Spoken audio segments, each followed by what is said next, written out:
If the NBA wants to capitalize on their popularity, they need the Spurs to become the next NBA dynasty. And when I say next NBA dynasty, I mean next hated slash loved slash most watched, talked about dynasty since the Warriors a decade ago. Maybe a lot of it has to do with the social media age, our lack of attention spans, or all of the distractions we have in this world if it's different media or just anything. But this finals still feels like it's lacking the hype that it should when the New York Knicks haven't won in 53 years and the Spurs coming off a decade drought and now have this 7'5", 22-year-old superstar.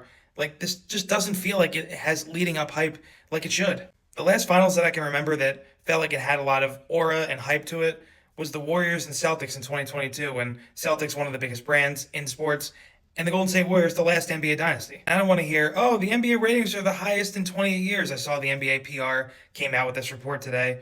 Yes, obviously there's a boost in the NBA ratings. NBC came back with basketball this year. Look, and you're going to try to argue, oh, well, what about the MLB ratings? They're going to be higher. The football ratings. Football and baseball are not recognized with NBC like the NBA was, especially in the 90s. I know the NFL has been on NBC for a while now, but when you think about NBC in sports, especially the older generations, they think of NBC basketball. I do think that now it will be 8 straight NBA champions.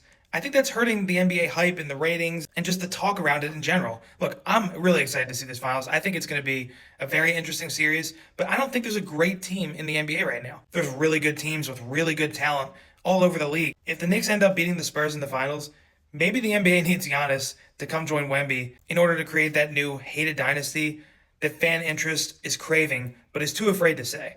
I think if the NBA wants to capitalize on this series, they need the Spurs to become the most hated dynasty we've seen in a long time.